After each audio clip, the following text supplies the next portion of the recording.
Hello and welcome back to Google Earth. We're going to go ahead and start our second tour. We're going to be talking about the Millennial Development Goal number 7, which is to ensure environmental sustainability.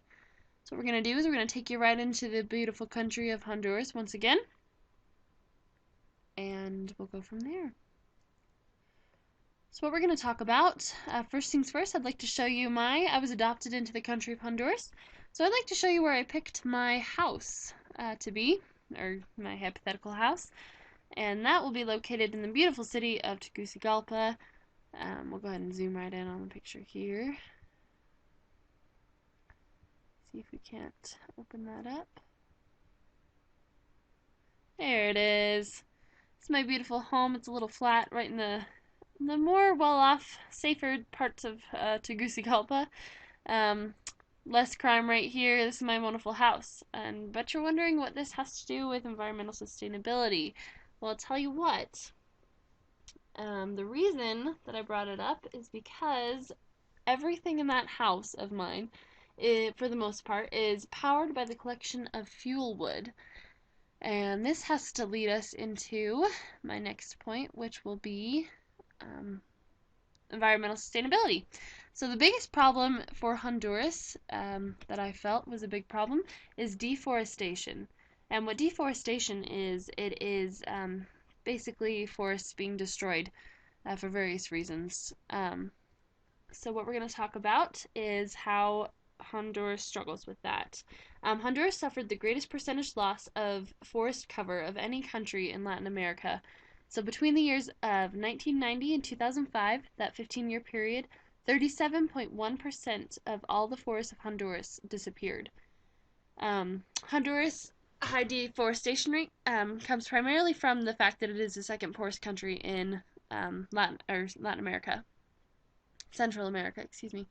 So what we're going to do is I'd like to take you into my first deforestation point, and this is right here on the coast, because I'd like to talk about how some of the effects that cause deforestation. As you can see in this region, there's a lot of forests that have disappeared along the coast. This is due to the fact of Hurricane Mitch that hit in 1998. Hurricane Mitch came and hit Honduras and completely destroyed this coastline here.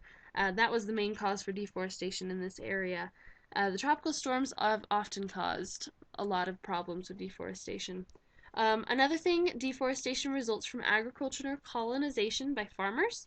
So this means that they clear the timber, or they clear the woods for cattle pastures. Collection of fuel wood. So like I said, most of the people in Honduras use fuel wood to get their energy. In fact, 67% of the country's energy comes from fuel wood.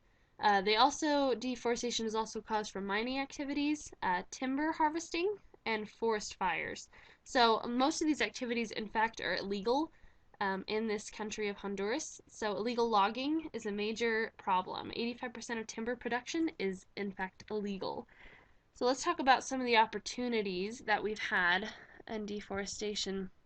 So the government's been taking a pro-environmental stance by creating protective areas and cracking down on some illegal forest activities. But as you can see, it's still a main problem because the country is so poor.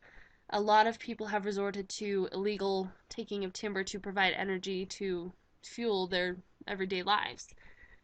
But the government's had a hard time gaining support from the people in this pro-environmental stance due to the fact that a lot of them are performing these illegal acts to get their wood.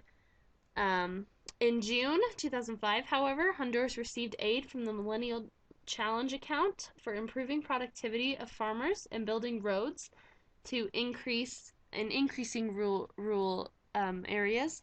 So these building roads, in some cases, may increase deforestation in rural areas, but it will actually increase a better force. Oh, so the deal was it would increase a better force for law enforcement. So the law enforcement will have to crack down on these illegal acts of deforestation because of this grant. So that was part of the deal in trying to ensure environmental sustainability. So that's kind of what's going on here in Honduras.